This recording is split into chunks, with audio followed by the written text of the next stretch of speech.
First chapter कर रहे हैं हम। ये हम आज पेज नंबर 12 से करेंगे। इससे पहले की वीडियो में हमने इसके स्टार्टिंग के जो पेजेस थे वो हमने कंप्लीट किए थे। आज हम पेज नंबर 12 करते हैं जिसमें क्वेश्चन नंबर 4 दे रखा है हमें। ये जो क्वेश्चन नंबर 4 है हमने पेज नंबर 11 पे ये किया था, जिसका ये इसका एक पार्ट जो है वो पेज नंबर 12 पे था। तो इसमें क्या था, यहाँ पे सब दे रखा था कि किसने कितनी मछली जो है फिश सेल करी और जो कितनी फिशेस हैं उनके पर केजी भी जो है यहाँ पे प्राइस दे रखे थे। उसके बाद हमने 3 क्वेश्चंस जो है सॉल्व किए थे इसके। अब जो है इसका फोर्थ है, फोर्थ में क्या दे रखा है कि बशीर हैज ₹100, बशीर के पास 100 रुपीज है। He spend 1/4 of the money on squid and another 3/4 on prawns. अब जो उसके पास 100 रुपीज है, 100 रुपीज में से उसने 1/4 जो है उसमें से स्क्वीड को खरीद लिया और जो उसने अपनी जो मनी है वो स्पेंड कर दी 1/4 स्क्वीड के ऊपर और 3/4 जो है उसने प्रॉन्स के ऊपर खर्च कर दी। तो हमें ये बताना है कि how many kilogram the squid did he buy. उसने स्क्वीड मछली कितनी परचेज करी और उसने प्रॉन्स जो हैं वो कितने के जो है परचेज किए। टोटल उसके पास कितने हैं, 100 रुपीज। अब उसने जो स्पेंड किए हैं हमने उसी के अकॉर्डिंग बताना है, यानी कि 100 का 1/4 बताना है हमें स्क्वीड का और 100 का 3/4 बताना है हमें प्रॉन्स का। तो यहाँ पे हमने किया है 1/4 ऑफ ₹100। पहले हम निकाल लेंगे। 100 का 1/4 कितना हो गया, 100 को 4 से डिवाइड कर देंगे 25 रुपीज और 100 का 3/4 कितना हो गया, 100 को 4 से डिवाइड करके जो आंसर आएगा उसको 3 से मल्टीप्लाई कर देंगे। 4 को डिवाइड करके 25 आया, उसको 3 से मल्टीप्लाई किया 75 रुपीज। यानी कि जो 100 का 1/4 हो गया वो हो गया 25 रुपीज और 100 का 3/4 हो गया 75 रुपीज। अब इससे हमें क्या पता चल गया है, हमें 1/4 और 3/4 पता चल गया। अब उन्होंने यहाँ पे पूछा है कि उसने कितने किलोग्राम स्क्वीड खरीदी, डिड ही बाय, कितने किलोग्राम और कितने किलोग्राम उसने प्रॉन खरीदे। क्योंकि अब ये हमें पता चल गया कि अगर उसने यहाँ पे मैं बताया होता कि स्क्वीड जो है उसने जो भी उसके पास मनी थी 100 रुपीज थी उसके 1/4 के तो उसने स्क्वीड परचेज कर लिए। ठीक है, 1/4 मतलब 25 रुपीज जो अभी हमने निकाला था, यानी कि 25 रुपीज के तो उसने स्क्वीड परचेज कर लिए। अब 25 रुपीज की स्क्वीड कितने आएंगे। ठीक है, अब जैसे हमें पीछे क्वेश्चन में दे रखा था कि ₹50 क्वांटिटी ऑफ स्क्वीड बोर्ड, जो ₹50 है उसमें कितनी क्वांटिटी स्क्वीड आते हैं 1 kg। तो ₹25 में कितने आएंगे, क्योंकि हमारे पास तो यहाँ पे क्वेश्चन बताया हुआ कि 100 का 1/4 के उसने स्क्वीड खरीद लिया और 100 का 1/4 है 25 रुपीज। तो इट मीन 25 को कितने आएंगे, 50 का हाफ कितना हो गया 25। ऐसे 1 kg का हाफ kg हो जाएगा, यानी कि 50 रुपए के तो उसने 1 kg आते हैं, लेकिन उसने जो है उसके पास 25 रुपीज के उसने हाफ kg स्क्वीड परचेज कर लिए। यहाँ पे से लिखा हुआ हाफ ऑफ 25 है, 50 इज 25। इसी तरीके से प्रॉन का जो रेट दे रखा है बुक के अंदर कि वो जो ₹150 क्वांटिटी प्रॉन रोड 1 kg, यानी कि 150 में जो है 1 kg प्रॉन आते हैं। तो 75 में कितने आएंगे, 150 का हाफ कितना हो गया 75, ऐसे 1 kg का हाफ kg हो जाएगा, यानी कि उसके आधे। तो इस तरीके से उसने जो है हाफ ऑफ ₹150 इज 75। तो इसका मतलब क्या हो गया कि पहले हमने 100 का 1/4 निकाल लिया, फिर 100 का 3/4 निकाल लिया और उसके बाद हमें पता चल गया कि उसने जो 25 रुपीज के तो स्क्वीड परचेज करे और 75 रुपीज के प्रॉन परचेज करे। लेकिन 25 के जो स्क्वीड उसने परचेज करे वो कितने किए, हाफ kg, और जो 75 के प्रॉन परचेज किए वो कितने किए, हाफ kg। ठीक है, तो हमें जो है इस तरीके से इसको सॉल्व करना है। ठीक है, उसके बाद है वुमेन मिनकर बैंक। अब जो है एक वुमेन्स ने एक बैंक बनाया सबने मिलकर। The meeting of the minkar bank has just begun. अब जो है वो बैंक को स्टार्ट कर रही है सब वुमेन्स मिलके। फाजिला इज द प्रेसिडेंट, जो फाजिला है वो उसकी प्रेसिडेंट है। 20 fisher women have made their own bank. 20 fisher women जो जिन्होंने मिल के जो अपना बैंक बनाया है। Each save ₹25 every month and put it in the bank. अब जो हर वुमेन है वो 25 रुपीज सेव करती है, कब, हर महीने, एवरी मंथ। ठीक है, अब क्वेश्चन क्या है इसमें, how much money does the group collect each month. अब ये इन्होंने लिखा है कि कितने मनी जो है ग्रुप कलेक्ट कर लेता है पूरे महीने में। अब यहाँ पे एक का लिखा हुआ कि जो एक वुमेन है वो 25 रुपीज बैंक में सेव करती है एवरी मंथ, लेकिन टोटल कितनी है यहाँ पे 20 फिशरमैन, यानी कि 20 वुमेन्स है। एक वुमन कितना करती है 25, तो इसलिए उन्होंने पूछा कि जो पूरा ग्रुप है वो मिला के पूरे महीने में कितने पैसे जो है कलेक्ट होंगे। ठीक है, तो पहले फर्स्ट वाला देखते हैं। Money collected by each member is ₹25। अगर एक मेंबर का देखें तो एक मेंबर, एक वुमेन जो है वो 25 रुपीज पर मंथ दे रही है। तो मनी कलेक्टेड बाय ग्रुप, अब ग्रुप में कितने हैं 20 मेंबर्स, तो 20 मेंबर्स कितना करेंगे पर मंथ 20 इंटू 25, यानी कि कितना हो गया 500 रुपीज। यानी कि जो पूरी 20 वुमेन्स हैं वो हर महीने जो है बैंक में कितने पैसे जमा हो जाते हैं 500 रुपीज, वो एवरी मंथ जमा होते हैं जब पूरी 20 वुमेन्स जो है ग्रुप में पैसे कलेक्ट करती हैं। तो नेक्स्ट है how much money will be collect in 10 year, तो वो 10 ईयर में कितनी जो है मनी कलेक्ट करेंगे। यहाँ पे हमने कितने की निकाली थी 1 मंथ की, हमारे पास 1 मंथ की हमने निकाली थी कि 1 मंथ में जो है वो 500 रुपीज कलेक्ट करते हैं बैंक के अंदर। तो 10 ईयर में कितने करेंगे, तो यहाँ पे लिखेंगे money collected by the group in 10 year. 10 year में कितने करेंगे, देखो पहले जो उन्होंने 1 मंथ में अर्न किया ये हमारा कौन सा है 1 मंथ में उन्होंने 500 रुपीज कलेक्ट किए। तो 12 मंथ में कितने करेंगे, 12 मंथ मतलब एक साल। एक साल पहले हमारे पास 1 मंथ का तो है, तो पहले हम 12 मंथ का निकाल लेंगे। 500 को 12 से मल्टीप्लाई, पहले इन दोनों को मल्टीप्लाई करेंगे तो हमारा आएगा 6000। ठीक है, यानी कि एक महीने में, यानी कि 1 मंथ में तो वो 500 रुपीज कलेक्ट करते हैं बैंक में, 12 मंथ में कितने करेंगे 600 रुपीज, यानी कि हमारे पास अब एक साल का भी आ गया, एक महीने का भी आ गया, एक साल का भी। अब वो 10 साल में कितने करेंगे, तो 6000 को ये जो ऊपर 10 लिखा हुआ है इसको इससे मल्टीप्लाई कर देंगे, तो इट मीन्स 60,000 रुपीज जो है वो पूरे 10 साल के अंदर वो उसमें कलेक्ट करेंगे। ठीक है, तो यानी कि हमारे पास अब यहाँ पे 10 साल का भी हमने इसमें निकाल लिया। अब आगे देखते हैं, आगे है Gracy needs money to buy a net. अब ग्रेसी को जो है पैसे चाहिए नेट परचेज करने के लिए। Jhansi and her sister want to buy a long board. अब झांसी और उसकी सिस्टर जो है एक जो है लॉन्ग बोर्ड को परचेज करना चाहती हैं, so they take a loan from their bank. अब उन्होंने लोन ले लिया बैंक से, they will be return it their interest. अब वो उसको जो है इंटरेस्ट पे वापस करेंगे। तो क्वेश्चन क्या है यहाँ पे, ग्रेसी टुक अ लोन ₹4000। अब ग्रेसी ने जो है 4000 रुपए का जो है लोन ले लिया नेट परचेज करने के लिए।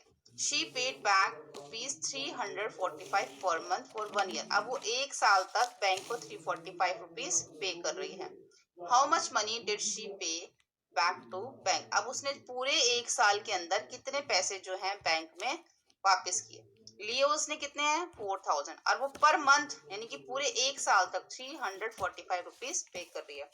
तो टोटल उसने कितने पे कर दिए एक साल के अंदर, तो लोन टेकन ग्रेसी कितना है 4000, और अमाउंट पेड पर मंथ कितना है फॉर 1 ईयर तक 345 इंटू 12, यानी कि उसने जो एक साल तक 4140 रुपीज पे किए हैं। ठीक है, तो ग्रेसी पेड टू बैंक ₹4140 लिए, तो उसने कितने थे 4000, और पे कितने किए 4140 रुपीज। ठीक है, एक्स्ट्रा पे किए ना इंटरेस्ट के साथ। आगे देखते हैं, नेक्स्ट है Jhansi and her sister took a loan. अब झांसी और उसकी सिस्टर ने भी जो लोन लिया है लोग बोर्ड के लिए, उन्होंने लोन लिया है 21,000 का। They paid back to total ₹23,520। अब उन्होंने लोन तो लिया है 21,000 का, लेकिन उन्होंने पे कितना किया बैंक को इतना। अब इसमें बताना है कि वो हर महीने कितना पे कर रहे हैं। हाउ मच डिड दे पे back every month, every month कितना पे कर रहे हैं। अब पहले वाले क्वेश्चन में क्या था कि वो एवरी मंथ कितना पे कर रहे हैं वो तो दे रखा था, और टोटल एक साल में कितना पे किया वो नहीं बताया हुआ था। अब यहाँ पे इन्होंने ये बता रखा है कि उसने जो एक साल में पूरा जो इतना पे कर दिया और हर महीने वो कितना पे कर रही है एवरी मंथ, वो निकालना है इसके अंदर। ठीक है, अब यहाँ पे है Jhansi and her sister took loan 21,000। They paid back in 1 year, 1 year में उन्होंने इतना पे बैक कर दिया, वो हमें दे रखा है बुक में।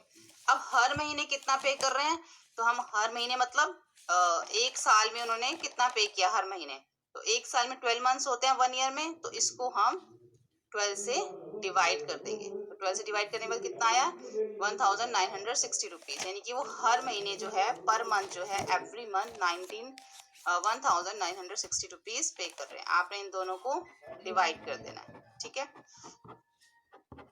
आगे देखते हैं, earlier women did not go on the boat to fish. पहले जो है वुमेन्स अपने फिश पकड़ने के लिए नहीं जाती थी बोट पे, but now Jhansi and some other are going on the boats during the day. लेकिन अब जो झांसी और उसकी जो और साथ में हैं वो सब जो है पकड़ने के लिए फिश जाते हैं पूरे दिन में। Things are changing now and their bank help them. अब जो चीजें बदल रही हैं किससे, बैंक के हेल्प से। They have also got a special bus to take their basket full of fish. अब उनको जो है एक अलग तरीके की बस की फैसिलिटी भी मिली है, जो कि उनकी फिश को जो भर जाती है तो उसको बास्केट को लाने ले जाने के लिए भी उनको फैसिलिटी मिली है। Why don't we start a new fish drying factory? अब वो ये सोचते हैं कि क्यों ना हम एक ऐसी फैक्ट्री शुरू करें जिसमें हम सूखी मछलियां भी, मतलब मछलियों को सुखा के भी उसको सेल किया करेंगे। The women of Vinagar Bank also want to start a factory to dry fish. अब वो जो फैक्ट्री जो बैंक है वो फैक्ट्री स्टार्ट करने लगा है। The panchayat has given them some land for that. अब जो पंचायत है वहाँ की, उन्होंने उनको कुछ जगह है, लैंड है, वो उन्होंने उनको दे दी। Over the year they have saved rupees 75,000. अब उन्होंने पिछले कुछ सालों में 75,000 रुपीज जो है वो सेव किए हैं। They find out how much money they will need for the factory. अब वो ये देखना चाहते हैं कि कितने पैसे जो है चाहिए फैक्ट्री को स्टार्ट करने के लिए, कितनी मनी जो है रिक्वायर्ड होगी। अब फजीला जो है वो लिखना स्टार्ट कर दे कि क्या क्या किन किन थिंग्स की जो है नीड है, क्या क्या चीजें चाहिए फैक्ट्री स्टार्ट करने के लिए। यहाँ पे लिखा है see the table for the cost of each item and number item they want to buy, find the total cost। पीछे एक टेबल दे रखा है, यहाँ पे सब कुछ बता रखा है कि जो आइटम्स हैं, बोरवेल चाहिए, फ्रेश वाटर, बैम्बू रैक और fish drawing, cement tank, tray and knife and bucket, ये सब चीजें उनको चाहिए। प्राइस उन्होंने यहाँ पे दे रखे हैं। अगर वो बोरवेल एंड फ्रेश वाटर एक लेते हैं, यहाँ पे सबका एक एक का प्राइस दे रखा है। अब उनको जो है ये एक चाहिए, बोरवेल और फ्रेश वाटर उनको 3000 रुपीज का है और उनको एक ही चाहिए। तो 3000 को अगर हम 1 से मल्टीप्लाई करेंगे, 3000 इंटू 1, तो उनको कितने की कॉस्ट पड़ेगी, 3000 की ही कॉस्ट पड़ेगी एक की। अब बैम्बो रैक और फिश ड्राइंग चाहिए उनको, एक जो है वो 2000 रुपीज का, यहाँ पे लिखा है ना प्राइस ऑफ ईच, एक का रेट यहाँ पे दे रखा है। अब एक जो है वो 2000 का, लेकिन उनको 20 चाहिए, तो कितने के पड़ेंगे, 2000 को 20 से मल्टीप्लाई कर देंगे तो 40,000 के उनको बैम्बो रैक और फिश ड्राइंग पड़ेंगे। अब सीमेंट टैंक जो है वो एक जो है 1000 का है, तो 4 कितने के होंगे, 1000 को 4 से मल्टीप्लाई कर देंगे तो 4000 के होंगे। ट्रे एंड नाइफ, ट्रे जो है और नाइफ जो है, एक जो है वो 300 की है लेकिन उनको 20 चाहिए, तो ये 6000 के हो जाएंगे। ऐसे ही बकेट हैं जो एक 75 की है, उनको 20 चाहिए, तो ये 1500 की हो जाएगी। ठीक है। अब टोटल कॉस्ट कितनी पड़ेगी फैक्ट्री की, इन सबको प्लस कर देंगे। जब सबको प्लस करेंगे तो 54,500 रुपीज जो है टोटल कॉस्ट पड़ेगी फैक्ट्री को स्टार्ट करने के लिए।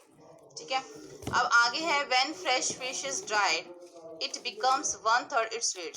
जितनी भी फ्रेश फिश को ड्राई करते हैं वो उसकी 1/3 हो जाती है सूखने के बाद। ठीक है। If 1 month they plan to dry 6000 kg of fresh fish, अगर वो प्लान करते हैं कि वो एक महीने के अंदर 6000 फ्रेश फिश सेल करेंगी, बेचेंगी, तो हाउ मच, सॉरी बेचेंगी नहीं, in 1 month they plan to dry, वो सुखाएंगी। अब वो ये प्लान करती हैं कि 6000 मछलियों को, अगर 6000 फ्रेश फिश हैं तो वो उसको ड्राई करेंगी एक महीने में। ठीक है। अब यहाँ बताना है कि how much dry fish will they get in 1 month। अब वो 6000 फिश को जो ड्राई करेंगी तो वो एक महीने में कितनी हो जाएंगी। उन्होंने क्या बोला था, जितनी भी फिश को ड्राई करते हैं वो जितनी भी फिश उसका 1/3 हो जाती है। यानी कि अब हमारे पास फिश तो 6000 है, अब इसका 1/3 कितना है, 1/3 इंटू 6000, तो 3 1 जा 3, 3 2 जा 6 और ये 3 0 ऊपर आ जाएंगी। यानी कि जो 6000 फिश को अगर वो ड्राई करते हैं, सुखाते हैं, तो वो 2000 हो जाएंगी एक महीने में, 2000। यानी कि 6000 kg की कितनी बन जाएंगी, 2000 kg हो जाएंगी वो 1 month में। ये आपको अच्छे से समझना है क्योंकि ये आगे भी है। ये चीज क्लियर हो गई। 6000 फिश फ्रेश है, लेकिन ड्राई होने के बाद वो कितनी हो गई, 2000 हो गई। एक महीने में 1/3 को हमने 6000 से डिवाइड किया। अब आगे देखो, फ्लोरमा है let us first calculate for 6 kg of fresh fish. अब यहाँ पे पहला कैलकुलेट कौन सा कर रहे हैं, 6 kg फिश है फ्रेश। यहाँ लिखा है we bye fresh fish 4।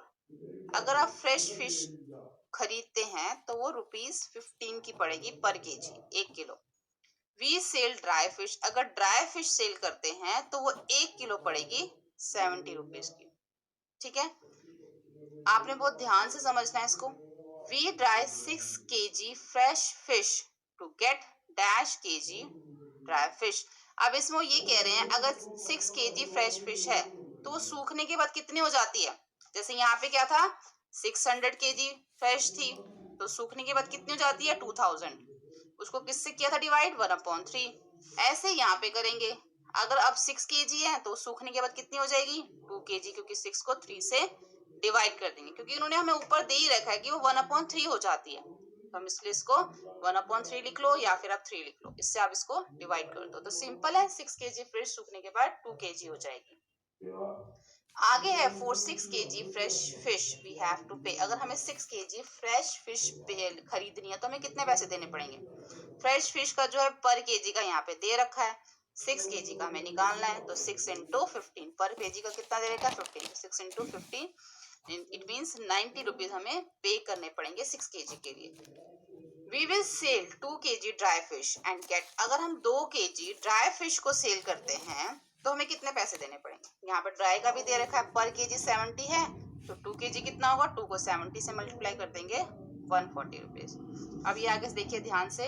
So if we dry 6 kg fresh fish we will earn.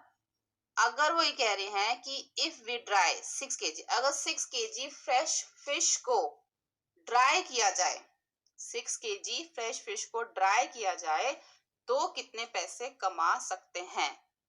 We will earn, कितने पैसे कमाएंगे, तो यहाँ पे हमें एक तरह से प्रॉफिट बताना है इसके अंदर। ठीक है, अगर 6 kg को फिश को अगर आप सुखाते हैं तो सबसे पहले तो हमें समझ आना चाहिए, जो 6 kg फिश ड्राई को सुखाने के बाद वो 2 kg बन जाती है, जैसे कि हमने यहाँ पे निकाला था। ठीक है, वो कितनी हो जाती है, 2 kg हो जाती है। तो और 2 kg ड्राई फिश का रेट कितना निकाला था हमने, 140 रुपीज। अगर 2 kg ड्राई फिश अगर आप सेल करोगे तो वो 140 रुपीज की होगी। ठीक है, और फ्रेश फिश कितने की है, 6 kg 90 रुपीज की है। ठीक है, तो हम क्या करेंगे, 140 में से 90 को माइनस कर देंगे, आ जाएगा हमारा 50, यानी कि 50 रुपीज हमें जो है उस पर प्रॉफिट होगा, हम जो है उसके ऊपर अर्न करेंगे। एक बार फिर देख लीजिए, 6 kg फ्रेश फिश है, उसको सुखाना है, सुखाने के बाद जब उसको बेचेंगे तो कितना उसके ऊपर कमाएंगे। अब 6 kg फिश को जब सुखाते हैं तो वो 2 kg बन जाती है, जैसे कि हमने यहाँ देखा था, और 2 kg का फिश को सेल करो तो उस पे 140 रुपीज मिलते हैं। ठीक है, यहाँ पे प्रॉफिट नहीं है, उन्होंने बोला है कि अगर 2 kg ड्राई फिश को सेल करो तो 140 रुपीज मिलते हैं, अगर 6 kg फ्रेश फिश को सेल करो तो 90 रुपीज मिलते हैं। तो यहाँ पे हमें प्रॉफिट बताना है, अगर 6 kg फ्रेश फिश को सुखाने के बाद अगर सेल करते हैं तो 140 ये माइनस 90, यानी कि 50 रुपीज का जो है वो प्रॉफिट इस पे होता है। अब आगे देखिए, but if we dry 6000 kg we can earn, अगर मैं 6000 फिश, अगर हम 6000 फिश को सुखाएं तो हम कितना अर्न करेंगे, डैश इन 2000 इन 1 मंथ, पूरे महीने के अंदर। तो यहाँ पे हमें 6000 दे रखा है सुखाने के लिए फिश को, तो सबसे पहले हम निकालेंगे इफ वी ड्राई 6 kg, तो यहाँ पे हमने 6 kg का निकाल लिया था, 50 रुपीज हम अर्न करेंगे, यानी कि हमें 60 रुपीज का प्रॉफिट होगा। तो सबसे पहले यहाँ पे 6000 का हमें निकालना, तो हम लिख लेंगे इफ वी ड्राई 6 kg, बाकी सब वही आएगा ऊपर वाला same, if we dry 6 kg we can earn ₹50 in 1 month, क्योंकि हमने वो यहाँ पे पहले से निकाल लिया। अब if we dry 1 kg fish, अगर हम 1 kg फिश को ड्राई करते हैं तो 50 अपॉन में 6 आ गया। ठीक है, अब 6000 का इफ वी ड्राई 6000 kg तो क्या होगा, 6000 इंटू 50 अपॉन में 6, 6 1 जा 6, 6 1 जा 6, तो कितना आ गया 1000 इंटू 50, तो 50 इंटू 1000 हम नीचे कर देंगे तो कितना आ जाएगा 50,000। तो यानी कि अगर वो 6000 फिश को सुखाने के बाद 6000 फिश को सुखाने के बाद अगर सेल करती है तो पूरे एक महीने में उसको 50,000 रुपए का जो है वो प्रॉफिट होगा, वो जो है 50,000 रुपए हम लोग अर्न करेंगे, ये लिखा है ना। But if we dry 6000 kg, अगर 6000 फिश को सुखाते हैं तो we can earn rupees 50 into 1000 is equal to 50,000 in 1 month. ठीक है, तो 1 मंथ में 50,000 वो अर्न करेंगे। होपफुली आपको ये समझ में आया हो। अगर आपको फिर भी समझ नहीं आए तो आप ये जो मैं वीडियो बना रही हूँ आप इसको दोबारा सुने, 2 बार सुने 3 बार सुने, आपको इसमें समझ आ जाएगा। उसके बाद हम आगे देख लेते हैं। They are all very happy, हम सब बहुत खुश थे विद दिस प्लान, इस प्लान के साथ। The group can make profit and each woman can get a salary for the work she does. इसमें वो जो वुमेन थी काफी खुश थी क्योंकि उनको अच्छा प्रॉफिट हो रहा था इसके अंदर। अब Jhansi, I found that for 6000 kg fish we would need 1500 kg salt every month, its price is 2 per kg। अब झांसी कहती है कि वो ये देखती है कि अगर 6000 फिश हैं तो उसके लिए जो है 1500 kg जो है नमक चाहिए, सॉल्ट चाहिए उसको सेव करने के लिए, प्रिजर्व करने के लिए, जिसकी जो कीमत यहाँ पे दे रखी है नमक की 2 रुपीज पर kg जो है सॉल्ट की यहाँ पे प्राइस दे रखा है। तो मंथली कॉस्ट कितना आ जाएगा, सॉल्ट कितने का है, टोटल सॉल्ट कितना चाहिए 1500 और पर केजी कितना है 2, यानी कि 1500 केजी चाहिए और पर केजी है 2 रुपीज, तो रुपीज 2 है पर केजी। ठीक है, तो 15 को 2 से मल्टीप्लाई कर देंगे, इट मींस पूरे महीने में 3000 का जो सॉल्ट वो रिक्वायर्ड है। उसके बाद है पैकिंग एंड बस चार्जेस, पैकिंग और बस चार्जेस कितना लगता है 3000 rupees. So the total monthly cost of drying and sealing the fish। अब यहाँ पे जो है इन्होंने नमक लगाया था, जो ड्राइंग करी थी वो फिश को सुखाने के लिए, जो ड्राई करने के लिए नमक लगाते हैं उसकी कॉस्ट, और जो फिश को सेल करने के लिए, पैकिंग करने के लिए जो उसकी कॉस्ट, दोनों को मिला के कितनी कॉस्ट हो गई, तो दोनों को मिला के 3000 प्लस 3000 दोनों को प्लस कर देंगे तो टोटल कॉस्ट हो गई 6000 रुपीज। ठीक है, Fazila, that sound very good. Fazila, our the calculation tell us that every month our bank will earn 44,000 rupees। वो कहती है कि हमारा जो बैंक है वो हर महीने 44,000 रुपीज अर्न करता है। ठीक है, check to see if you also get the same answer. क्या इन्होंने इसमें ये पूछा है कि जो फाजिला कह रही है क्या ये सही आंसर बता रही है कि उनका बैंक 44,000 रुपीज अर्न करता है। ठीक है, तो अब यहाँ पे हमने क्या देखा था कि जब वो 50,000 रुपए अर्न करती हैं, ठीक है 50,000 रुपीज अर्न करती है ना, ये पूरे महीने का जो उन्होंने प्लान बनाया था कि 6000 फिश जो है एक महीने में हम सुखा के सेल करेंगे, ये उन्होंने प्लान बनाया था, तो उनको उस पर कितनी अर्निंग हुई थी 50,000 रुपीज। ठीक है, जो भी उन्होंने प्लान बनाया था कि 6000 फिशों को सुखाएंगे और उसको सेल करेंगे, और उसको कितनी अर्निंग हुई 50,000, 50,000 रुपीज अर्निंग, और उस पर कॉस्ट कितनी पड़ रही थी सिर्फ 6000 रुपीज, उसको उसके ऊपर कॉस्ट पड़ रही थी, सुखाने के लिए सिर्फ नमक चाहिए था और उसकी पैकिंग वगैरह करने के लिए और बस के चार्जेस होते थे, सिर्फ इतना ही उनको कॉस्ट पड़ रही थी। तो हम क्या करेंगे 50,000 जितना वो कमा रहे थे और जितनी उनकी कॉस्ट है उन दोनों को माइनस कर देंगे तो 44,000 रुपीज ही आएगा। तो इट मीन्स जो फजीला कह रही है वो बिल्कुल ठीक है, तो देयर आंसर इज करेक्ट। ठीक है, तो यहाँ पे हमारा जो चैप्टर है वो कंप्लीट होता है। होपफुली आपको ये चैप्टर अच्छे से समझ में आया हो। मैंने इसकी सारी वीडियोस